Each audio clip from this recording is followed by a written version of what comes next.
Loyalty یہ ہے کہ آپ اپنے پروفیشن کے ساتھ لائل ہونے چاہیے.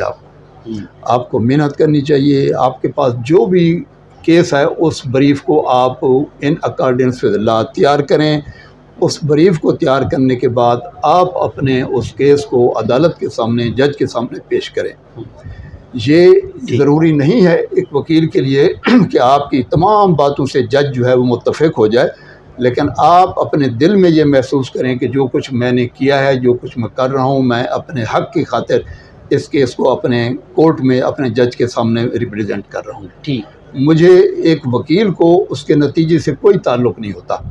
صرف اور صرف اس کو یہ بات اپنے کلائنٹ کی جو ہے جج تک، جو جس کو عدالت میں بیٹھے ہوئے اللہ نے ایک جج کا منصب دیا ہے، ایک قاضی کا منصب دیا ہے، وہاں تک آپ نے اس کو پہنچانا آپ کے لیے ضروری ہے ایک اچھے وکیل کے لیے. ٹھیک سر، بار اور بینچ کے تعلق کو کیسے دیکھتے ہیں آج کے دور میں؟ میں آپ کو یہ بتاؤں کہ یہ بار اور بینچ کا تعلق جب تک نہیں ہوگا تو یہ آپ کی جوڈیشری مکمل نہیں ہو سکتی. ایک جج جس کو اللہ تعالیٰ نے منصب دیا ہے، وہ 6 فٹ اوپر بیٹھا ہوا ہے، تو وہ اپنا فیصلہ بغیر وکیل کے نہیں کر سکے گا، اور نہ ہی ایک جاہل موکل جو ہے کلائنٹ ہے وہ بھی جج کو سمجھا سکے گا. یہ انصاف کے درمیان وکیل اور جج کا جو رابطہ ہے یہ دونوں لازم ملزوم ہے. جج کو جج ہونے کی حیثیت سے اپنے منصب کا خیال کرنا چاہیے، اور وکیل کو وکیل ہونے کی حیثیت سے جو ہے اپنا خیال کرنا چاہیے، اور دونوں کو خوف خدا ہونا چاہیے. وکیل کو یہ خوف خدا ہونا چاہیے کہ میں جو پیش کر رہا ہوں کیس وہ غلط نہ ہو، کیونکہ میں نے آگے اللہ کے سامنے اس کا جواب دینا ہے. میں کسی کا حق مار رہا ہوں اپنے کلائنٹ کی خاطر، اپنے آپ کو میں یہ بڑا چڑھا کے جو پیش کرنا ہوں. پہلا خوف خدا وکیل کے اندر ہونا چاہیے. پھر دوسرا خوف خدا جو ہے وہ جج کے اندر ہونا چاہیے کہ اللہ نے مجھے اتنا بڑا منصب دیا ہے، میں ان دونوں کے درمیان 2 فریق میرے سامنے آئے ہیں، 2 وکیل میرے سامنے ہیں، میں ان میں سے دیکھوں کہ کون سچا ہے اور کون جھوٹا ہے. اس کا فیصلہ جج نے کرنا ہوتا ہے ان اکارڈنس ود لا، قانون کے مطابق. جج کو کسی وکیل کی شخصیت سے مروب نہیں ہونا چاہیے، اور کسی وکیل کو جج کی شخصیت سے مروب نہیں ہونا چاہیے. دونوں جو ہیں یہ اس گاڑی کے انصاف کے پہیے ہیں، دونوں کو اپنے اپنے محور میں سفر کرنا چاہیے. ٹھیک سر، پاکستان کی عدالتوں میں کیس سست روی کا شکار کیوں ہو جاتے ہیں، اس کی کیا خاص وجہ ہے؟ میں آپ کو بتاؤں. اس کی سب سے بڑی وجہ یہ ہے کہ ہمارے ہاں فریولس لیٹیگیشن کا بہت بڑا جو ہے وہ ایک ٹرینڈ چل چکا ہے. جو آدمی حق پر نہیں ہے وہ ہر ممکن کوشش کر رہا ہے کہ میں اس کو اپنے فریق ثانی کو الجھا کے رکھوں، اور اس کی وجہ یہ ہے کہ اس میں سب سے کلیدی رول جو ہے وہ ہمارے وکلاء برادری کا ہے. اگر ہمارے وکلاء برادری اس کیس کو ابتدا میں دیکھ لیں کہ نہیں بھائی آپ کا کیس نہیں بنتا، آپ حق پر نہیں ہے، تو میں یہ سمجھتا ہوں کہ یہ جتنی لیٹیگیشن روز بروز بڑھتی جا رہی ہے، یہ اس پر بہت زیادہ جو ہے ہم اس پہ اثر انداز وکیل ہو سکتے ہیں. تو اس میں کلیدی رول جو ہے وہ وکیل کا ہے، کیونکہ وکیل ہم جو ہیں، میں معذرت کے ساتھ اپنے وکیل برادری سے بھی یہ وہ کرتا ہوں کہ ایسے کیسز بھی ہیں جو نہیں بنتے، اس کو ہم سال تک جو ہے وہ چلاتے ہیں. ایک عدالت سے وہ خارج ہوتا ہے تو ہم کہتے ہیں نا جی نا، ہم آپ کو اپیلیٹ کورٹ سے جو ہے وہ ریلیف دلا دیں گے. جب اپیل ہم ہار جاتے ہیں، کہتے ہیں جی دیکھیں بڑی عدالت ہے، وہ ہم ہائی کورٹ میں جائیں گے، وہاں آپ کو نگرانی میں، وہاں آپ کو ریٹ میں بے شک دلا دیں گے. یہ دلاسا ہم دے کے اس کلائنٹ کو مالی طور بھی ہم اس کو پریشان کرتے ہیں، اس کو ذہنی طور بھی پریشان کرتے ہیں، اور آخر الٹیمیٹلی یہ ہوتا ہے کہ یہ لاگ جو ہے یہ کیسوں کا بڑھتا بالا عدالتوں تک پہنچ جاتا ہے. اور ایک جج، میں یہ سمجھتا ہوں کہ ایک جج ایک دن میں زیادہ سے زیادہ آپ کے جو ہے وہ لوور جوڈیشری سے لے کر سپریم کورٹ تک زیادہ سے زیادہ 100 کیس یا 50 کیس کر، آخر وہ بھی انسان ہے ہماری طرح، لیکن اس کے اتنا برڈن ہوتا ہے کہ عدالتیں مجبور ہو کر ان کیس کو لیفٹ اوور کرتی ہیں کہ یہ ہمارے بس کا روگ نہیں ہے. میں یہ سمجھتا ہوں کہ پاکستان میں لیٹیگیشن کی سب سے بڑی وجہ جو ہے وہ فریولس لیٹیگیشن ہیں، جس کو ہم جھوٹ کہتے ہیں، اس کا پرندہ جو ہے وہ زیادہ پھیلا ہوا ہے. سر، وکیل معاشرے کی اصلاح کے لیے کیا کردار ادا کر سکتے ہیں؟ یہ وکیل کا کیونکہ یہ وکیل کو اس معاشرے کا کریم آف دی نیشن کہتے ہیں. ہم بہت بڑی اصلاح کر سکتے ہیں، ہم ان کی روحانی بھی کر سکتے ہیں، ہم ان کے مسائل سن کے ان کی ہر قسم کی معاملت کر سکتے ہیں. ایک اچھا وکیل جو ہے وہ ایک معاشرے کا بہت بڑا معزز رکن ہو سکتا ہے۔ ٹھیک سر، میں پوچھوں گا کہ اپنے علاقے کی ترقی میں کیا کردار ادا آپ نے کیا ایز اے سپریم کورٹ؟ جی، میں اس سوال کا جواب جو ہے بہت ہی گہرا ہے اور بہت ہی لمبا، لیکن میں مختصر کہتا ہوں کہ میں اپنی برادری کا سب سے پہلا وکیل بنا ہوں 1975 میں۔ اچھا، تو میں نے اپنے ذہن میں جب میں نے اپنی برادری کو لڑتے جھگڑتے دیکھا، مختلف وکیلوں کے پاس ان کے کیسز دیکھے، تو میں نے کہا کہ یا اللہ، میں نے یہ کالا کوٹ پہنچا ہے، میں اس سے سب سے زیادہ پہلی جو ہے وہ اپنے علاقے کی بہتری کے لیے کام کروں گا۔ تو اس کے لیے سب سے پہلے میں نے یہ کیا کہ جب میں نے دیکھا 1976-77 میں نے ہوش میں دیکھا کہ میرے گھر کے پاس سے سوئی گیس جو ہے وہ مین اس کی گزر رہی ہوتی ہے۔ پرویز مشرف کے زمانے میں یہاں گورنر پنجاب ہوا کرتے تھے خالد مقبول صاحب۔ اچھا، میں ان کی بہت عزت کرتا ہوں کہ میں نے ان کو اپنے آفس میں بیٹھ کر ایک لیٹر لکھا کہ جناب، ہم غریب لوگ ہیں، ہمارے گاؤں 17-18 ہمارے گاؤں ہیں، لیکن ہمارے ہاں جو ہے وہ سوئی گیس نہیں ہے، حالانکہ ہم میونسپل کارپوریشن بہاولپور کا حصہ ہیں۔ تو انہوں نے مہربانی کی، 15 دن کے بعد ان کے آفس سے میرے پاس ایک لیٹر آ گیا کہ ہم نے آپ کے تمام مواضعات کے لیے 1 کروڑ روپیہ بھجوایا ہے، گورنر صاحب نے کہا۔ تو چوتھے دن جو تھا وہ ریجنل مینیجر سوئی گیس کا بھی میرے پاس جو ہے وہ آ گیا ٹیلی فون کیجیے آپ۔ تو ہم نے یہ سروے کروایا۔ تو میں خالد مقبول صاحب کا اس وقت اگر وہ زندہ ہیں، وہ میرا یہ انٹرویو سن رہے ہیں، تو میں ان کا بہت بڑا مشکور ہوں کہ انہوں نے مجھے یہ فیسلٹی میرے گاؤں میں پہنچائی، مان کا پڑا۔ اسی طرح میں نے اپنے اس کے لیے جناب یہ تھا کہ میرے گاؤں میں جب 1977 تک ایک ہی کھمبا ہوتا تھا، تو میں نے پورے اس میں ریجنل مینیجر سے ڈائریکٹر وابڈا سے لے کر میں نے پورا کوشش کی کہ یہ جو ہے مجھے 2011 میں میری یہ دعا قبول ہوئی۔ تو ڈائریکٹر میف کو ملتان کے ذریعے سے مجھے یہ ایڈ ملی کہ جی ہم آپ کو جو ہیں وہ ایک صدوزائی صاحب ان کے ڈائریکٹر ہوا کرتے تھے، جنرل مینیجر۔ تو میں ان کا بھی بڑا مشکور ہوں، اگر وہ زندہ ہیں میرا انٹرویو سن رہے ہیں، کہ تو انہوں نے مجھے میرے گاؤں کے لیے 11 کھمبے اور ایک ٹرانسفارمر دیا تھا، جو آج میرے پورے گاؤں میں جو ہے وہ لائٹ جو ہے وہ آئی ہے، اور میں ان کا بہت بڑا مشکور ہوں کہ انہوں نے میرے ان مسئلے کو حل کیا تھا۔ ٹھیک سر، بہاولپور کے سیاستدان ایک اسی طرح میرا جو ہے وہ ایک گاؤں کا ایک بہت بڑا مسئلہ تھا، وہ تھا سیوریج کا، کیونکہ میونسپل کارپوریشن کا یہ علاقہ تھا، سیوریج سے محروم تھا۔ پھر میں نے اپنے اس کالے کوٹ کو جو ہے وہ میں نے استعمال کیا، میں نے ایک ریٹ پٹیشن دائر کی، وہ جو لاہور ہائی کورٹ میں جسٹس آج کل چیف جسٹس ہیں محمد امیر بھٹی صاحب کے پاس لگی۔ تو وہ انہوں نے میرے اس مسئلے کو حل کیا۔ تو میں ان کا وہ بیٹھے ہوئے ہیں، میری نظروں میں ان کی بہت بڑی قدر ہے جسٹس امیر بھٹی صاحب کی، کہ اس ریٹ کے ذریعے سے مجھے انہوں نے یہ فیسلٹی دی کہ اس وقت میرا جو گاؤں ہے اس میں تقریباً شہر والی تمام فیسلٹیز پہنچ گئی ہیں، کہ آخری میرا وہ سیوریج کا تھا وہ بھی میرا مسئلہ حل ہو گیا۔ ٹھیک سر، آپ نے ایز اے قانون دان اپنے علاقے کے لیے ڈیولپمنٹ کروائی، جی کبھی جنرل سیاست کا شوق ہوا؟ جی، جنرل سیاست میں وہ یہ ہے کہ ہماری برادری کے ہمارے وہ بھی ایڈوکیٹ ہیں، ملک اقبال چنر صاحب میرے عزیز بھی ہیں، تو وہ سیاست میں بہت جینیس ہیں، ہم ان کا ہمیشہ ساتھ دیتے ہیں اور ساتھ دیتے رہیں گے، نہ صرف اس لیے برادری کے بلکہ وہ پڑھا لکھا ایڈوکیٹ بھی ہے، تو وہ ہمارے مسائل حل کرنے کی پوری کوشش کرتا ہے۔ لیکن میں اپنے علاقے کے مسائل کیونکہ بحیثیت ایک وکیل کے کروا لیتا ہوں، اس لیے وہ مجھ سے خوش ہیں کہ چھوٹے موٹے مسئلوں میں میرا ساتھ دیتے ہیں۔ باقی وہ ہمارے لیے جو ہیں، یہ ہمارا ایک علاقہ ہے باقر پور کا، وہ ان کی کنسٹیٹیونسی ہے، وہاں انہوں نے بہت کام کروایا ہوا ہے درائے ستلج کے پیٹ میں سے ہوتے ہوئے۔ تو میں سیاست میں یہ کہتا ہوں کہ ملک اقبال چنر جب تک ہیں کسی اور کو نہیں آنا چاہیے، اب ان کا بیٹا آ گیا ہے، اس لیے میں یہ نہیں چاہتا کہ میں اپنے بھائی کے مقابلے میں جو ہے وہ پیپر لے کے کھڑا ہو جاؤں، یہ میرے دل کو اچھی نہیں لگتی اور میں مناسب نہیں سمجھتا۔ سر، اور سوال پوچھوں گا کہ بہاولپور کے سیاستدان بہاولپور کی ترقی کے لیے کیا کردار ادا کر رہے ہیں؟ جی، میں یہ کہنے کے لیے تو کہہ دیتا ہوں، لیکن مجھے بڑا دکھ ہوتا ہے۔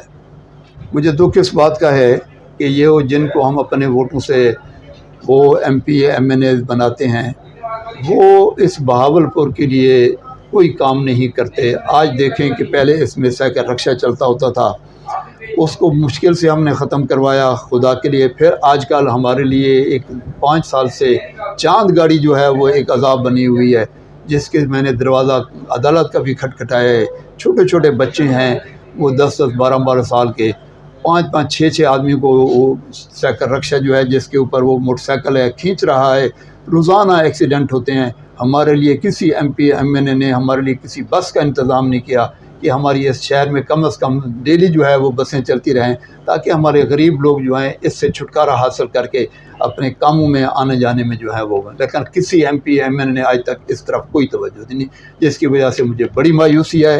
میں اپنے ایم این ایس کا میں کسی کا نام خاص طور پر لینا نہیں چاہتا، لیکن جو بھی آتے ہیں وہ ان ہماری محرومیوں کا جو ہے وہ ازالہ نہیں کرتے. ایک اور میں آپ کو یہ محرومی بھی آج کیونکہ میرا انٹرویو کرنے ہے، میرے دل میں ایک بات چبھ رہی ہے جس کو میں ان قریب عدالت میں لے کے جاؤں گا کہ جب سے یہ نئی گورنمنٹ آئی ہے 2018 میں، تو انہوں نے ہمیں تحفہ دیا یہاں آپ کے یہ ٹریفک سگنل کا. یہ کم و بیش اس وقت بہاولپور میں 13 سگنل لگے ہوئے ہیں، لیکن میں یہ برملا کہتا ہوں کہ آج تک ماں سوائے ایک ٹریفک سگنل جو کہ لائبریری چوک پہ ہے اس کے کوئی بھی ورکنگ آور میں نہیں ہے. میں نے کئی دفعہ ان کو خط بھی لکھا ہے. کسی نے کمشنر صاحب سے لے کر جو بھی بالا اختیار لوگ ہیں کنہوں نے آج تک میرے اس مسئلے کو حل نہیں کیا کہ خدا را اگر ہم آپ بیک ورڈ ہی رکھنا چاہتے ہیں تو پھر یہ گورنمنٹ کا کروڑوں روپے کا یہ خرچہ کرانے کے بعد پھر یہ ویسے کے ویسے پڑیں. 2011 میں اسی طرح یہ ڈرامہ ہمارے ساتھ ہوا تھا بہاولپوریوں کے ساتھ کہ وہ سگنل لگے تھے لیکن وہ 6 مہینے کے بعد ایسے غائب ہوئے. وہ کیس فاؤنڈری میں چلے گئے، وہ کہاں چلے گئے آج تک پتہ نہیں چل سکا. اور یہی حال جو ہے اس گورنمنٹ نے جو لگوائے ہیں یہ کم و بیش 13 سگنل ہیں. سب سے جو اہم سگنل اس وقت ہے وہ ریلوے اسٹیشن پر ہے کہ وہاں سے 15-16 بستیوں کو لوگ گزرتے ہیں.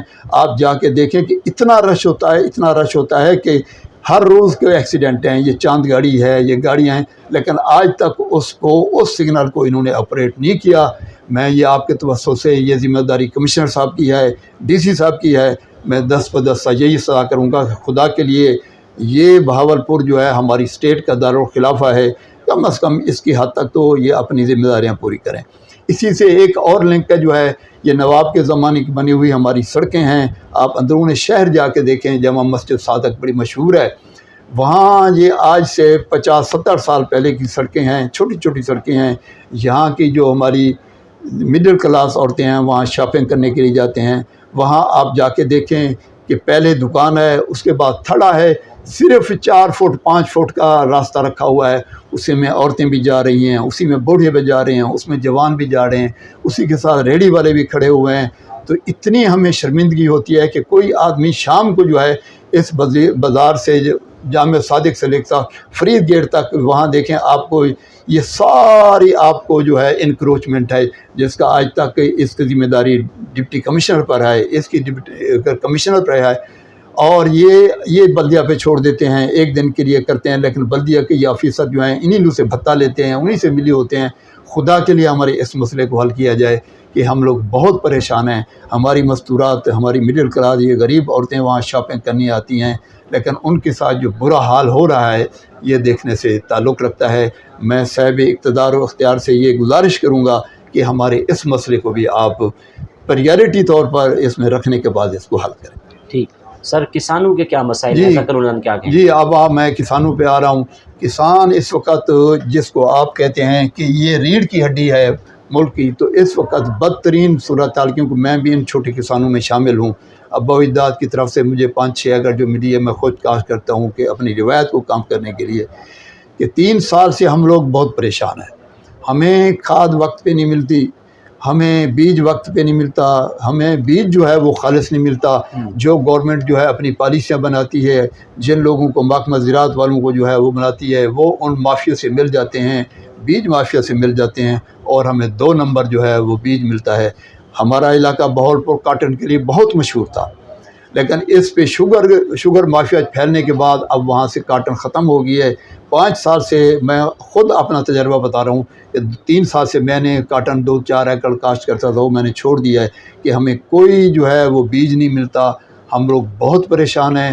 مالی لحاظ سے وہی ہیں، کیونکہ یہاں کے زیادہ تر جو آپ کے کسان ملیں گے وہ 5 ایکڑ کے 6 ایکڑ کے میری طرح ہیں، تو وہ اسی میں اپنا سارا سال گزارا کرتے ہیں۔ ہم لوگ اس وقت سب سے جو ہے اس حکومت میں، ہم کسی حکومت پہ تنقید کرنے کے لیے میں انٹرویو نہیں دے رہا، کہ ہمارے سب سے زیادہ مسئلے جو ہیں وہ اس کا بیج کھاد کا یہ حل کیا جائے۔ اور میں یہ کہوں گا کہ کوئی ایسا ادارہ بنایا جائے ڈپٹی کمشنر کی سربراہی میں، جو ہمیں ہماری وہ لسٹ بنی ہوئے، ہمیں کھاد جو ہے اپنی موجودگی میں ڈپٹی کمشنر صاحب یا اپنے اسسٹنٹ کمشنر کے ذریعے کوئی ہمارا کوئی محروم نہ رہے، ہمیں کھاد اور بیج جو ہے وہ وقت پر سپلائی کرا دی جائے۔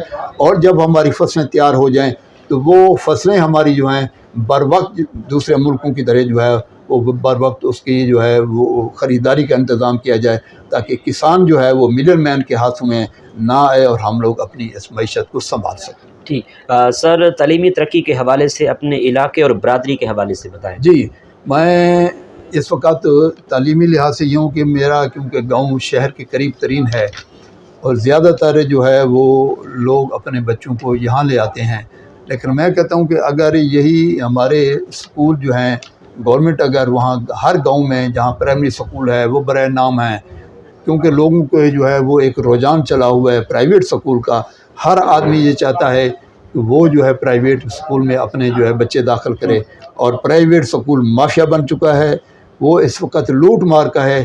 اس سلسلے میں بھی حکومت وقت جو بھی حکومت آئی ہے وہ فیل ہو جاتی ہے، کبھی بھی اس پہ کوئی ہاتھ نہیں ڈالتا، کیونکہ اس میں بڑے بڑے لوگ جو ہیں ملوث ہیں، بڑی بڑی اس میں جو ہیں۔ تو میں یہ کہتا ہوں کہ یہ پاکستان میں تعلیمی معیار اس وقت تک نہیں بڑھے گا جب تک گورنمنٹ بذات خود اس میں دلچسپی نہیں لے گی، گورنمنٹ اسکولوں کا معیار بلند نہیں کرے گی۔ میں یہ سمجھتا ہوں کہ گورنمنٹ جو استاد ہے اس کی تنخواہ اچھی خاصی ہے، میں کہتا ہوں اس کو اپنی تعلیم سے بھی زیادہ جو ہے وہ تنخواہ مل رہی ہے، لیکن افسوس یہ ہے کہ وہ اپنا جو فرض جو ہے وہ نبھا نہیں رہے۔ ایک تو یہ ہے کہ وہاں سکولوں کا حال برا ہوتا ہے، میں خود میرے اپنے علاقے میں کبھی کرسیاں نہیں ہیں، کبھی ان کے لیے سکولوں کے لیے پانی کا انتظام نہیں ہے، تو یہ سارا جتنے ڈیولپمنٹ آتی ہے، جتنے پیسے آتی ہیں، یہ سکول مافیا جو اوپر ان کے بیٹھے ہوئے ہیں اوپر والے، یہ کاغذ کھا جاتے ہیں، یہ صحیح معنی میں اس کا استعمال نہیں ہوتا۔ اگر ہر ڈپٹی کمشنر جو ہے وہ اگر ایک تحصیل میں ایک اس میں ان سکولوں کا بھی انچارج بن جائے، کیونکہ یہ بیوروکریٹ بڑے پڑھے لکھے ہوتے ہیں، بڑے سمجھدار ہوتے ہیں، میں ان کی بہت ہی جو ہے عزت کرتا ہوں کہ یہ لوگ جو ہیں اللہ تعالیٰ نے اس کو ایسے نہیں ان کو منصب دیا ہوا، میں ان سے نپٹ چکا ہوں، یہ بہت اچھے لوگ ہوتے ہیں، لیکن یہ ہے کہ ان کو دوسرے کام اتنے ہوتے ہیں کہ وہ اپنی بڑی گاڑی سے نکلے، بڑے کمرے میں آ کے بیٹھ گئے، وہیں ان کو لوگ وہیں الجھا دیتے ہیں۔ تو تعلیم اس وقت ترقی نہیں کرے گی جب تک کہ ہمارے bureaucrats, D C, deputy commissioner صاحب، کمشنر صاحب ان میں یہ مداخلت نہیں کریں گے، ہر مہینے دورہ نہیں کریں گے، تو پھر جا کے آپ کی ترقی ہوگی۔ ادروائز یہ جس طرح ہم 60-70 سال سے آ رہے ہیں اس میں کوئی ترقی نہیں ہوگی۔ میں سمجھتا ہوں کہ پنجاب میں اس وقت، میں نے باقی صوبے بھی دیکھے ہیں، تعلیمی معیار پنجاب میں سب سے زیادہ ہے، لیکن اس میں بھی ابھی اس میں بہت کمی ہے، اس میں ابھی اس کو اجاگر کرنے کی ضرورت ہے۔ ٹھیک سر، سپریم کورٹ آف پاکستان کا وکیل بننے کے لیے کیا ریکوائرمنٹ ہوتی ہے؟ جی، اس کے لیے بیٹے سب سے زیادہ تو یہ ہے کہ آپ کی جو ہے وہ 10 سال کی پریکٹس ہونی چاہیے۔ تو لیکن اب آسان ہو گیا ہے، ایک آسان اس لیے ہو گیا ہے کہ آپ پہلے ہمیں جانا پڑتا تھا لاہور، اسلام آباد، اب ہمارے پاس جو ججز صاحبان ہیں وہ ملتان آ جاتے ہیں، ہمارا ہیڈ کوارٹر وہیں ہے، وہیں ہمارے انٹرویو ہوتے ہیں۔ یہ نہیں کہ لائسنس ایسے ہی وہ دے دیتے ہیں، لیکن وہ دیکھتے ہیں کہ آیا اس کے اندر کیلیبر ہے یا نہیں۔ مجھے یاد ہے جب میں نے انٹرویو دیا تھا تو اس وقت سابق چیف جسٹس چودھری افتخار محمد چودھری صاحب تھے، تو انہوں نے مجھ سے ایک کویسچن کیا تھا کہ آپ مجھے یہ بتائیں کہ آپ جو ہے آپ کے ہاں یہ فیملی کیسز بہت زیادہ ہوتے ہیں۔ میں نے کہا جی بالکل ہوتے ہیں، یہ بھی ہماری کیونکہ ایک روایت ہے، وٹا سٹا کی شادی، ہماری جہالت ہے، ہم لوگ وہاں کے جو ہیں اس اپنی روایت سے ہٹ نہیں جاتے، جس کی وجہ سے جو ہے اگر ایک گھر آباد ہے اور ایک برباد ہے تو دوسرا اس وجہ سے برباد کر دیا جائے گا کہ میری بہن یا میری بھتیجی جو ہے وہ تو آباد نہیں ہو رہی، میں کیوں آباد؟ تو یہ میں نے وہ بڑے دلچسپی سے انہوں نے میرا یہ سوال سنا، تو میں نے ان کو سائٹیشن بھی بتائی، میں نے کہا جی آپ کے بھی کیسز ہیں اسی طرح میں، اسی طرح جب سپریم کورٹ کے پہلے۔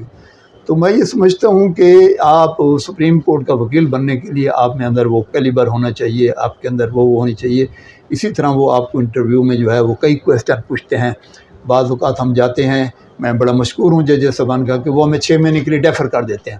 ڈیفر سے مراد یہ ہے کہ آپ مزید ذرا وکیل صاحب ذرا تھوڑی سی توجہ اور دیں.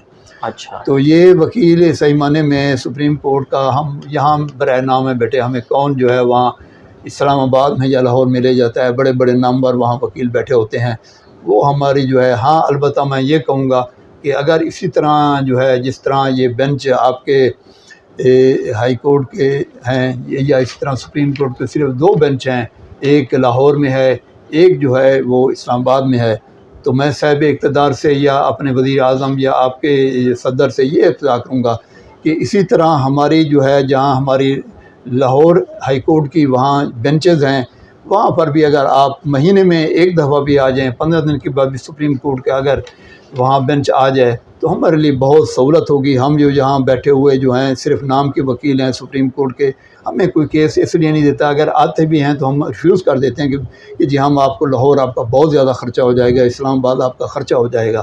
تو میں اگر صاحب اقتدار لوگ سے یہ استدعا کروں گا ایز اے وکیل کہ اگر ان کے بینچز ہمارے جو ہیں وہ اس کے ہائی کورٹ کی جہاں بینچز قائم ہیں ہائی کورٹ کی، وہاں اگر ہماری ایک چلو ہم اپنے بہاور پول اور ملتان کی بات کرتے ہیں، یہاں ہمارا ایک جگہ پہ 15 دن میں مہینے میں اگر آپ کا سپریم کورٹ کا ایک سرکٹ بیٹ بن جائے تو ہمارے بہت سارے مسئلے حل ہو جائیں گے. یہ میں کہوں گا کہ اگر یہ بن جائے تو ہمارے بہت سارے مسئلے حل ہو جائیں. ٹھیک ہے سر، قانون کے حوالے سے ہم نے بات کر لی، سیاست کے حوالے سے بات کر لی، مسائل کے حوالے سے بات کر لی. اب میں پوچھوں گا کہ قانون سے ہٹ کر آپ کو ادب سے لگاؤ ہے؟ ادب کی کتابیں پڑھتے جی ہیں؟ ہاں، ادب کی لگاؤ سے مجھے ایک آج آپ کی اس بات سے جو ہے مجھے ایک لطیفہ یاد آ رہا ہے. جی. ہمارے پاس ایک ڈی سی صاحب آپ تو ریٹائرڈ ہوئے، کبھی کبھی لکھتے ہیں، شوکت شاہ ان کا نام ہے. اچھا. تو وہ ایک دن ہماری بار میں اسی بار میں آئے تو انہوں نے جو تھا بہت ایک اچھا لطیفہ ہمیں سنایا ادب کے لحاظ سے. انہوں نے کہا جی کہ ایک مثنوی مولانا روم اور اسی طرح انہوں نے حوالہ دیا شیخ سعدی رحمۃ اللہ علیہ کا کہ بوستان اور گلستان کی بہت 2 کتابیں جو ہیں بڑی مشہور ہیں. تو کیونکہ اس لحاظ سے ایران والے ان کو جو ہے سمجھتے ہیں کہ یہ ہمارا پیغمبرانہ درجہ دیتے ہیں، کیونکہ وہ بہت بڑے ذہین بھی تھے، عالم بھی تھے اور فاضل بھی تھے اور کتاب. تو انہوں نے کہا جی کہ ایک حکایت میں نے پڑھی تھی کہ ایک بادشاہ تھا، اس نے اپنے وزیر کو کہا کہ یہ 2 آئے ہیں میرے مہمان، انہوں نے کہا ہے کہ جی ہمارے ملک میں جو ہے وہ ایسے گھوڑے ہیں جن کے 2 پر ہیں، جب ہمارا وزیر اعظم یا ہمارا صدر یا بادشاہ چاہتا ہے تو وہ گھوڑے اس کو لے جاتے ہیں. اچھا. تو اس وقت کے بادشاہ نے حکم دیا وزیر اعظم کو کہ اس کو جتنی بھی یہ چاہیں ان کو یہ اشرفیاں دے دو، یہ وہ گھوڑے جو ہیں وہ لے آئیں گے ہمارے پاس. تو وہ وزیر جو تھا وہ بڑا زیرک ہوا کرتے تھے، وہ بڑا پریشان ہوا کہ یا اللہ اس میرے بادشاہ کو کیا سوجی ہے کہ کبھی گھوڑوں کو بھی پر ہوتے ہیں. خیر وہ کہتے ہیں کہ اس نے مان لیا. تو کچھ عرصے کے بعد اس بادشاہ نے کہا کہ جی یہ مجھے بتائیں کہ میری سلطنت میں سب سے بے وقوف آدمی جو ہے وہ کون سا ہے، بے وقوفوں کی لسٹ بنا کے لائیں. تو وہ وزیر اعظم نے کہا جی مجھے مہلت دیں. جب وہ وزیر اعظم صاحب وہ لسٹ بنا کے لائے تو انہوں نے دیکھا کہ بادشاہ کا نام ٹاپ آف دی لسٹ پہ ہے. تو اس وقت انہوں نے حکم دیا کہ جی اس کی گردن اتار دی جائے میرے وزیر کی. انہوں نے کہا جانا جہاں پناہ میں اگر اس کو ثابت کر دوں تو ٹھیک ہے، ورنہ میری گردن اتار دینا. تو انہوں نے کہا جی آپ نے ایک زمانے میں مجھے حکم دیا تھا کہ فلاں جگہ کے 2 آدمی آئے ہیں، آپ ان کو اتنی اشرفیاں اتنی دولت دے دیں، وہ میرے لیے گھوڑوں والے پروں والے گھوڑے لائیں گے، لیکن آج 5 سال ہو گیا وہ نہیں ہے. تو اس سے بڑی بے وقوفی کیا تھی؟ ٹھیک. تو انہوں نے کہا کہ اگر وہ آ جائیں، انہوں نے کہا پھر میں آپ کا نام مٹا کے ان کا نام لکھ دوں گا. تو یہ ہے، یہ مجھے ان کی شوکت سے ادب سے یہ ہے کہ ادب سے ہی سارا کچھ ہے بیٹے. یہ جتنی بھی آپ وہ کریں، ادب ہمارا سب سے بڑا ادب جو ہمارا ہے وہ ہمارا قرآن اور سننا ہے. اگر آپ قرآن اور سننا پہ عمل کریں، آج ہم جو معاشی سیاسی مسائل دیکھتے ہیں، آپ دیکھ لیں جب تاریخ ہم اٹھا کے دیکھتے ہیں، خلفاء راشدین میں تو ایسے جھگڑے نہیں ہوتے تھے، اس کرسی کے پیچھے جو ہے کچھ نہیں ہوتا تھا، ان کی بولیاں گھوڑوں کی طرح نہیں لگتی ہوتی تھیں، اسمبلیاں نہیں توڑی جاتی تھیں، ہر ایک خوف خدا رکھتا تھا کہ یا اللہ میں تو اس قابل نہیں ہوں. آج کیونکہ ہم نے ان کی روایات کو چھوڑ دیا ہے، ہم نے قرآن و سنت کو چھوڑ دیا ہے، اس لیے آج ہم پریشانی کا باعث ہیں. ٹھیک سر، سوال پوچھوں گا کہ آپ کو سیر و سیاحت کا کتنا شوق ہے؟ پاکستان کے کون کون سے شہر اچھے لگتے ہیں؟ آپ کا فیوریٹ شہر کون سا ہے؟ میں آپ کو اس پہ بھی ایک بڑا ہے کیونکہ میرے 5 بیٹے ہیں، اچھا اور 4 میرے فارنر ہیں، 2 رہتے ہیں آسٹریلیا میں، اچھا 2 رہتے ہیں ناروے میں۔ اچھا تو میں 6 مہینے آسٹریلیا رہ کے آیا ہوں، میں نے وہاں کی ثقافت دیکھی ہے، وہاں اچھا میں نے سیر و سیاحت کی ہے۔ اچھا لیکن میں آپ کو جو ایک بات بتانے لگا ہوں، کیونکہ میں وہاں I have live there for 6 months، اچھا میں کہتا ہوں کہ جتنا خوبصورت ہمارا پاکستان ہے، اس کے مقابلے میں دنیا کا کوئی ملک نہیں ہے۔ ماشاء اس لیے سے کہ اللہ تعالیٰ نے ہمیں جو فروٹ دیا ہے، میں 6 مہینے رہ کے آتا ہوں، وہ کوانٹٹی میں تو زیادہ ہیں لیکن کوالٹی میں ہمارا فروٹ کا مقابلہ نہیں کر سکتے۔ میں نے 5 قسم کے وہاں سیب دیکھے ہیں، 5 قسم کے انگور دیکھے ہیں، لیکن ان میں وہ مٹھاس وہ نہیں لذت نہیں ہے جو ہمارے سندھ خانی میں ہے، جو ہمارے یہ علاقہ جات جو ہیں ٹھنڈے علاقے کے جو آتا ہے فروٹ اس میں ہے۔ ہمارا آڑو ہو گیا، ہمارا انار ہو گیا، ہمارے شمالی جات علاقہ جات ہیں، ان کے جو ہیں یہ میرے لیے، میں کہتا ہوں کہ اگر سیر و سیاحت آپ نے کہیں کرنی ہے تو آپ کو کسی ملک میں جانی نہیں چاہیے، ان کے آپ شمالی علاقہ جات کی تصریح، یہ علاقے جو ہیں یہ قابل دید ہیں، یہ دیکھنے والے ہیں، یہ ہماری کمیونٹی کو، ہمارے پاکستانیوں کے لیے اینف ہیں، بجائے اس کے کہ آپ 15,000 میل 10,000 میل کا سفر کر کے جائیں۔ میں تو اس لیے جاتا ہوں، مجبوری کیا ہے کہ میرے بیٹے رہتے ہیں، ورنہ دل نہیں چاہتا ہوں۔ ٹھیک، آپ کی نظر میں کامیابی کیا ہے؟ کس بات کی کامیابی؟ انسان کی کامیابی۔ انسان کی کامیابی نہیں ہے، اگر آپ باصیت انسان دیکھیں گے تو اس میں جو کوالٹیز ہیں وہ، اگر آپ کبھی فارن گئے تو آپ ان لوگوں کی زندگیاں دیکھیں کہ انہوں نے جو اپنے معاشرے کو سنبھالا ہے، وہ ہماری ساری کوالٹی لے گئے ہیں۔ جھوٹ وہ نہیں بولتے، دغا وہ نہیں کرتے، کسی سے جو ہے وہ کسی سے ایسی وہ نہیں کرتی۔ میں وہاں دیکھ کے آیا ہوں کہ ان کے گاڑیاں ان کی باہر کھڑی ہیں۔ ایک دفعہ میں نے، میرے بیٹے کے پاس بڑی گاڑی تھی، میں نے کہا یار اس کو اندر لے جاؤ، کہتا ابو یہ سیٹلائٹ کے ذریعے جو ہے اس کو رات کی اس کی کیئر کرتے ہیں، یہ کچھ بھی نہیں ہوگا۔ دروازے کھول کے ہم چلے گئے، ٹیپ لگے ہوئے تھے، سارا آسمان صبح دیکھا تو ویسے کہ انہوں نے اپنے معاشرے کو جو قانون بنایا ہے اس قانون پہ وہ عمل کرتے ہیں۔ ہم اس معاشرے کو اس وقت تک معاشرہ فلاحی ریاست نہیں بنا سکتے جب تک کہ ہم قرآن و سنہ یا اپنے بنائے ہوئے قوانین کو اس پہ عمل نہیں کرتے۔ یہاں صرف اور صرف قانون جو ہے وہ غریب کے لیے ہے، یہ عدالتیں بھی غریب لوگوں کے لیے ہیں، یہ وکیلوں کی چمک دماکی، یہ وکیلوں کی گاڑیاں، یہ وکیلوں کے بنگلے ان غریبوں کی وجہ سے بنے ہوئے ہیں۔ بڑے لوگ جو ہیں وہ پڑھے لکھے ہوتے ہیں، وہ ان معاملوں میں نہیں آتے۔ تو معاشرے میں سب سے پہلا جو میں کہوں گا وہ غربت ختم کرنی چاہیے، اس سے سب سے زیادہ جو ہے وہ آپ جہالت ختم کریں، آپ غربت ختم کریں۔ جب آپ کی جہالت اور غربت ختم ہو جائے گی، تیسرے نمبر پہ آپ کے جو ہیں وہ آپ صحت کے ہیں، کیونکہ اس وقت سب سے بڑا ہمارے پاس جو ہے وہ مافیا ہے، وہ ہے صحت کا۔ جس ڈاکٹر نے اپنے ساتھ FCPS لکھ لیا ہے، اس کی چاندی ہو گیا ہے، وہ بوریاں بھر رہے ہیں، اور غریب آدمی شام کو دیکھیں ان کے جو ہے بنگلے، ان کی پرائیویٹ ہسپتال جو ہے وہ شاپنگ سینٹر بنے ہوتے ہیں۔ باہر ایک غریب آدمی جو ہے اپنے بیٹے کو بھی ساتھ بیٹھ کے وہ پلا رہا ہوتا ہے دودھ، اور ساتھ میلے کپڑوں کے ساتھ 2,000-1,500 روپے اس کی جیب میں ہوتا ہے کہ ابھی میں ڈاکٹر صاحب کو دوں گا۔ تو خدا کے لیے یہ وقتی حکومت جو ہے، یہ ہمارے 3 مسائل اگر ہم یہ حل کر دیں تو میں کہتا ہوں کہ تعلیم، جہالت ختم ہو جائے گی، ہمارے بچے باہر نہیں جائیں گے، ہمارا معاشرہ ایک صحت مند معاشرہ ہوگا، ہم سے لیٹیگیشن ختم ہو جائے گی، ہم فلاحی ریاست بن جائیں گے۔ سر پوچھوں گا کہ آپ کو غصہ آتا ہے اور غصے پہ کیسے قابو کرتے ہیں؟ جی ہاں، آپ وہ غصہ ہر ایک کو آتا ہے۔ میں اپنے خاندان میں مشہور ہوں کہ مجھے غصہ نہیں آتا، کیونکہ میں جو ہے اکثر یہ کہتا ہوں، کیونکہ میری بیوی جو ہے وہ بڑی غصے والی ہے، میں بھی اس کو ٹھنڈا کر دیتا ہوں۔ میرے بیٹے بھی جو ہے میری اس پہ ہیں کہ ہم ایک بات کو غصہ کبھی آتا بھی ہے تو میں نے رسول اکرم صلی اللہ علیہ وسلم کی اس حدیث پہ کہ ٹھنڈا پانی پی لیں، یا آپ کھڑے ہیں تو بیٹھ جائیں، جو بیٹھے ہیں تو لیٹ جائیں۔ اگر ہم اسلامی تعلیمات پر، میں نے، اگر آپ نے یہ کویسچن پوچھا ہے تو میں نے اس کا تجربہ کیا ہوا ہے۔ اچھا، یہ اس حدیث پہ میں نے عمل کیا ہے، اس لیے میں اپنی برادری میں، اپنے وکیلوں میں، اپنے میں مشہور ہوں کہ مجھے زیادہ غصہ نہیں آتا۔ ٹھیک سر، کھانوں کے حوالے سے بات کروں تو کھانوں میں کیا کیا پسند ہے؟ فیوریٹ ڈش کون سی ہے آپ کی؟ دیکھیں جی، میں ایک دیہاتی آدمی ہوں، اور دیہاتی آدمی کے لیے کوئی فیوریٹ ڈش نہیں ہوتی، ہم سادہ غذا کھانے والے لوگ ہیں، اور ہم یہ دودھ اور یہ لسی اور ان پہ پلے ہوئے لوگ ہیں۔ اور آج بھی میں اپنے شہر میں، حالانکہ میں شہر آ گیا ہوں مجھے 35 سال سے، لیکن میں نے آج بھی اپنی روایات جو ہے وہ رکھی ہوئی ہے۔ گھر میں نے دیسی مرغیاں پالی ہوئے ہیں شہر میں رہتے ہوئی، اور خاص طور پر میں اپنی زمینوں میں ساگ اگاتا ہوں، وہاں میں نے 10 مرلے چھوڑے ہوئے ہیں، وہاں آرگینک میں اپنی سبزیاں اگاتا ہوں۔ آج بھی مجھے اس سے لو ہے، اس بریلر مرغی سے یا اس گوشت سے، اس سے بہتر ہے کہ آپ جو ہیں اپنے یہ ان چیزوں پہ آ جائیں، اپنی روایت پہ آ جائیں۔ تو میں سمجھتا ہوں کہ آج تک مجھے کوئی ایسی بیماری نہیں لگی کہ جس کو جب بھی میں جو ہے وہ شوگر بھی مجھے اس لیے ہوگی کہ میرے بیٹے باہر رہتے ہیں، میں ہر وقت پریشان رہتا ہوں، خدا کے لیے پتہ نہیں کوئی ایسی کال نہ آ جائے، ادروائز مجھے کوئی بیماری نہیں ہے۔ ڈاکٹر میں جب بھی چیک کرواتا ہوں، میرے بیٹے ہمیشہ سال میں میری چیکنگ کرواتے ہیں، بالکل ٹھیک ہوتا ہوں۔ 5 وقت کی میں نمازی ہوں، میں 12 سال سے تھا، میں نماز پڑھنے میں، میرا والد بھی نمازی تھا، میرے بیٹے بھی ہیں، تو اس لیے اللہ کی طرف سے مجھے یہ ہے کہ مجھے آج تک کوئی ایسی مصیبت نہیں آئی، کوئی ایسی پریشانی نہیں آئی، میری اتنی پریکٹس بھی نہیں ہے، میں پھر بھی مجھے اللہ نے سب وکیلوں کے برابر رکھا ہوا ہے۔ ٹھیک سر، آپ کی آئیڈیل پرسنالٹی کون ہے؟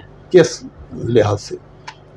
دنیاوی لحاظ سے، دینی لحاظ سے تو حضرت محمد صلی اللہ علیہ وسلم ہے۔ جی، دنیاوی لحاظ سے میرے لیے وہ معزز ہے، میرے لیے وہ شخصیت ہے جو میرا سیاسی لیڈر بھی ہو تو وہ عوام کے لیے کام کرے، اگر روحانی بھی ہو تو کم از کم ہمیں مسلکوں سے ہٹائے، ہمیں جو ہے اس میں نہ الجھائے کہ فلاں کافر، فلاں مسلک والا، فلاں مسجد والا، میں اس کا قائل نہیں ہوں۔ میں کسی کا نام نہیں لوں گا کہ میں کسی کا نام لے کے کہ وہ فلاں مسلک سے ہے میں اس کو پسند کرتا ہوں۔ میں کہتا ہوں کہ مولوی کو اپنا کردار ادا کرنا چاہیے، ایک عالم کو اپنا کردار ادا کرنا چاہیے، ایک وکیل کو اپنا کردار ادا کرنا، ایک بہترین معاشرے کے لیے ہر ایک کو اللہ نے جتنی استطاعت جس فیلڈ میں رکھا ہے وہ اگر اپنی ایمانداری سے وہ کام کرے گا تو میں سمجھتا ہوں کہ ایک ایسا معاشرہ وجود میں آ جائے گا جو کہ آئیڈیل معاشرہ ہوگا۔ ہم ریاست مدینہ کی رٹ لگانے کی ہمیں ضرورت ہی نہیں پڑے گی، ہم سیاسی لوگوں کی باتوں سے یہ نہیں کہ ریاست مدینہ بنانا چاہتے ہیں، اللہ کرے ہمارا ملک ریاست مدینہ بن جائے، اللہ تعالیٰ اس سابق وزیر اعظم کی اس بات کو اللہ قبول کر لے، لیکن یہ صرف زبان کی حد تک نہیں ہونا چاہیے، وہ ہوتا ہے عمل۔ جب تک ہمارے ہاں عمل نہیں آئے گا، اس قول اور فعل سے فرق جب ختم نہیں ہوگا، وہ اس وقت تک ایک معاشرہ فلاحی ریاست نہیں۔ ٹھیک ہے سر، آخر میں سننے والوں کو، دیکھنے والوں کو، وکلا برادری کو ایز اے سینئر قانون دان، جی میں آپ برادری کو یہی کہوں گا کہ خدا کے لیے جو اس وقت ہماری عدالتوں پہ بوجھ بنا ہوا ہے لیٹیگیشن کا، یہ ہمارے 20 سال سے ہم کسی وکیل کو، ہم کسی کلائنٹ کو جو ہے وہ ریلیف نہیں دلا سکتے، خدا کے لیے آپ صرف وہ کیس لیا کریں جو حق اللہ ہوں، حق والے کلائنٹ کا کیس لیا کریں تاکہ عدالتوں سے جو ہے یہ برڈن ختم ہو۔ عدالتوں کا یہ کہنا کہ جناب ہم پہ بہت بڑا برڈن ہے، اس کو ختم ہونا چاہیے۔ اگر عدالتیں میں کسی کی فیور نہیں کروں گا، نہ ہی میرا کوئی فیوریٹ کوئی جج ہے، نہ میں عدالتیں اس لیے جو ہے وہ بعض اوقات سینئر وکیلوں سے ڈرتی ہیں کہ جی میں اگر کر دیا خدا نخواستہ یہ کہیں گے کہ مجھے سنا نہیں ہے۔ عدالتوں میں بہت رش پڑا ہوا ہے، عدالتوں پہ بھی بہت وہ ہے، کچھ ہم نازک ہیں، کچھ وہ نازک بن جاتے ہیں، اس لیے جو ہے کچھ وہ نہیں وہ کرتے، کچھ ہم ابتدا ہم سے ہوتی ہے۔